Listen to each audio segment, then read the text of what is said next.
नासिक में प्याज बहुत ज्यादा होता है। हमारे यहाँ प्याज का रेट बढ़ता घटता बड़ा दिक्कत हो जाता है, जबकि चाइना और यूएसए में डिहाइड्रेटेड वेजिटेबल का कल्चर है। अगर डिहाइड्रेटेड वेजिटेबल का कल्चर आ गया, रेट अप एंड डाउन का टेंशन नहीं होगा। जैसे रेट फ्लक्चुएशन होता है ना, प्याज 30 रुपया से के बाद 250 चल जाता है। बहुत खचरा है, भेजने में ही इतना ज्यादा कॉस्टिंग आ जाती है, जिससे कि वहां जाने के बाद महंगा हो जाता है। नासिक का आदमी अगर निर्यात कर दे दुबई वगैरह तो बड़ा फायदा होगा।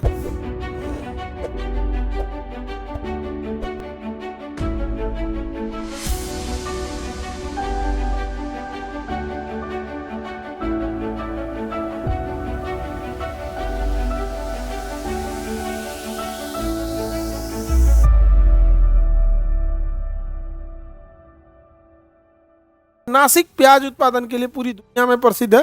नासिक में प्याज बहुत ज्यादा होता है। नासिक में क्या ज्यादा होता है? प्याज ज्यादा होता है। हमारे यहाँ प्याज का रेट बढ़ता घटता बड़ा दिक्कत हो जाता है। तो हमारे यहाँ डिहाइड्रेटेड वेजिटेबल का कल्चर नहीं है, जबकि चाइना और यूएसए में डिहाइड्रेटेड वेजिटेबल का कल्चर है। अगर डिहाइड्रेटेड वेजिटेबल का कल्चर आ गया तो रेट अप एंड डाउन का टेंशन नहीं होगा। जैसे आप ध्यान से देखिएगा, संतरे में उसमें विटामिन है, विटामिन के अलावा क्या है? पानी है। पानी तो उड़ सकता है, विटामिन थोड़े उड़ेगा। तो एक मशीन आती है जिसमें पानी उड़ा देता है। तो क्या करेगा? पानी उड़ा देगा। संतरे को पार्ट बाई पार्ट काट देगा, खीरा की तरह स्लाइस काट देगा, उसका सारा पानी उड़ा देगा। अब संतरा कड़ा हो जाएगा, एकदम क्या हो जाएगा? एकदम कड़ा। अब पानी नहीं रहेगा ना, तो सड़न नहीं होगा। अब गौर करके देखिएगा, चावल सड़ जाएगा, रोटी नहीं सड़ता है। रोटी में पानी कम होता है, सूख जाएगा। 2-4 दिन का पुराना होगा रोटी है तो सूख जाएगा, एकदम कड़ा हो जाएगा। 10-15 दिन बाद अगर उसमें भूई नहीं लगी है, ठीक से रखे तो एकदम कड़ा हो जाएगा।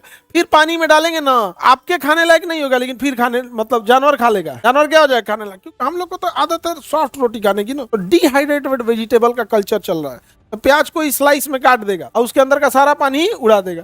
अब वो कड़ा बन गया, अब उसको डिहाइड्रेटेड करके रख लीजिए कैन में। जब बनाना है तो उसमें पानी में भिगा दीजिए, पानी में भिगा दीजिए। वैसे भी मसाला डालिएगा तो उसमें पानी डलवे करेंगे, हो जाएगा। बट हमारे यहाँ भी ये कल्चर नहीं है। अगर ये आ गया हमारे यहाँ डिहाइड्रेटेड, तो जो रेट फ्लक्चुएशन होता है ना, प्याज 30 रुपया से के बाद 250 चल जाता है। बहुत खचरा है। बात देखो, अगर 250 रुपया प्याज हो जा रहा है, उससे किसान को फायदा हो रहा है, तो थोड़ा समझ में भी आया। किसान को फायदा नहीं होता है। कौन कितना बड़ा स्टॉक करके रखा है, व्यापारी कौन कितना है, उसको फायदा हो जा रहा है। ना वो बेच, ना उसने उगाया है, ना मेहनत किया है। जितना बड़ा गोदाम है, जैसे ये गोदाम है, इसमें तुम 20 टन रख दो प्याज, अब महंगा हो जाए तो बेच दो, हो गया फायदा। पहले कोल्ड स्टोर था ना ये, हाँ, तो प्याज नहीं रहता था इसमें। ये वाला गोदाम किस लिए यूज होता था नहीं पता। हम लोग तो तोड़ ताड़ के इसको बना दिए वो क्लास। अभी आप लोग गोदाम में बैठे हैं। पशु पक्षी के लिए क्या ही चाहिए, कहीं भी बैठ जाएंगे। नहीं बैठ जाएंगे सर। हमारे नासिक में 17 रुपया मिलता है प्याज, 17 रुपीज मिलता होगा, वहाँ पे 15 रुपया हो गया है। अभी तो सस्ता हो गया पूरी इंडिया में, उधर तो और सस्ता होगा। यहाँ पे कितना रुपया प्याज चल रहा है जी? अभी 20 रुपया चल रहा है। तो 20 मान के चलो, सब्जी मंडी का रेट बताया करो, गधा ठेला का नहीं है। 20 रुपए चल रहा है, तो नासिक में तो और कम होगा, 12-14 होगा। यहाँ का आधा हो जाता है वहाँ, क्योंकि मेन उत्पादन ही वाला है। तो प्याज उत्पादन में बहुत आगे। अब वहाँ पे क्या है कि नासिक का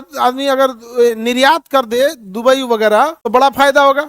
लेकिन सुनो ध्यान से, 70 से 80 रुपया उसका पर केजी पैकेजिंग चार्ज आ जाता है, ट्रांसपोर्टेशन। गवर्नमेंट का कहना है कि हम क्या भाई, हर स्टेट गवर्नमेंट अगर अपना एक शिप ले ले, अपना एक शिप, बिहार सरकार अपना एक शिप लगा ले, पानी वाली जहाज, कलकत्ता बंदरगाह, छत्तीसगढ़ अपना ले लो, रेक सिस्टम रहे, यहाँ से ले जाइए, वो शिप वहाँ का रहेगा तो नॉर्मल रेट लेगा, प्रॉफिट नहीं लेगा। नो प्रॉफिट नो लॉस पे चलेगा। गवर्नमेंट किसान को क्या होगा? प्रॉफिट होगा। तो किसान को छोड़ दिया है। तो क्या, तो किसान पहले सब्जी धोए, धोने के बाद उसको ग्रेडिंग करे कि प्याज का जो साइज है वही चलेगा। सब यहाँ जैसे आप विदेश भेजते हैं ना, तो फिक्स साइज होना चाहिए, इससे कम नहीं होना चाहिए।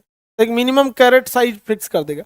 उसके बाद उसको पैक कीजिए। पैकेजिंग का भी अलग रूल रहेगा, तो दफ्ती वाले पैकेजिंग में करना पड़ेगा, तो उसका अपना कॉस्ट आता है। अब जो व्यापारी रेगुलर नहीं बेच रहा है, वो तो दफ्ती वाले में ही बेचेगा, कागज वाले में। लेकिन अगर इसको सिस्टमेटिक कर दिया जाए, प्रॉपर चैनलाइज कर दिया जाए, तो फिर वो फाइबर का बना लेगा। आप देखिएगा, अंडा का छोटा व्यापारी कागज के ट्रे में अंडा बनाता है दफ्ती वगैरह में, लेकिन जो बड़ा व्यापारी है उसका प्लास्टिक का ट्रे रहता है। प्लास्टिक के ट्रे में एक बार खरीदिए, बार बार का झमेला नहीं है। लेकिन इस वाले में बार बार खरीदिए, बार बार भेजिए, कॉस्टिंग बढ़ जाती है। भेजने में ही इतना ज्यादा कॉस्टिंग आ जाती है, जिससे कि वहां जाने के बाद महंगा हो जाता है। नासिक प्याज उत्पादन के लिए प्रसिद्ध है। यहाँ से गोदावरी नदी निकलती है, कुंभ का मेला लगता है। कहाँ पे? नासिक। मिल गया नासिक, कोई दिक्कत? नासिक अंगूर उत्पादन के लिए भी प्रसिद्ध है।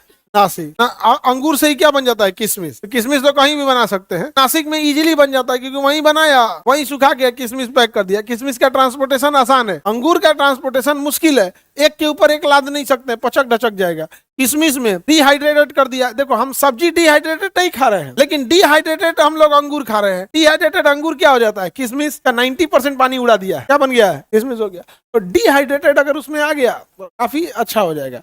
चाइना वगैरह में जितने फल वगैरह मिलते हैं डिहाइड्रेटेड, इससे काफी बेनिफिट भी होता है डिहाइड्रेटेड। जैसे कोई हवाई जहाज में जा रहा है, डिहाइड्रेटेड फल है संतरा वगैरह, उसको लाया, पानी में डाला, पानी सोख लिया, फ्रेश हो गया, हो समझे, डिहाइड्रेटेड। और डिहाइड्रेशन का भी अलग अलग मेथड है, इतना ना ठंडा कर देता है कि वो टाइट हो जाता है, और एक वेपर सिस्टम होता है, सबका अपना अपना तरीका है। जैसे मशरूम ही हम लोग जो शादी ब्याह में मशरूम बनता है वो, या फिर जो आप लोग के रक्षाबंधन में होगा या रिसेप्शन में, तो ऐसा थोड़ी ना हम लोग ओपन मार्केट से खरीदे थे, खुला वाला प्लास्टिक वाला, वो खरीदे ही नहीं थे हम लोग, क्योंकि बल्क में चाहिए होता है, उसका कोई भरोसा नहीं रहता, आज ठेला लगाया कि कल नहीं लगाएगा। पता चला गए रक्षाबंधन के दिन मशरूम चाहिए 2 कुंटल, ज्यादा कहाँ रखता है, 10-20 पैकेट तो रखे रहता है, कम कम रखता है। तो केन वाला होता है, स्टराइल्ड मशरूम होते हैं,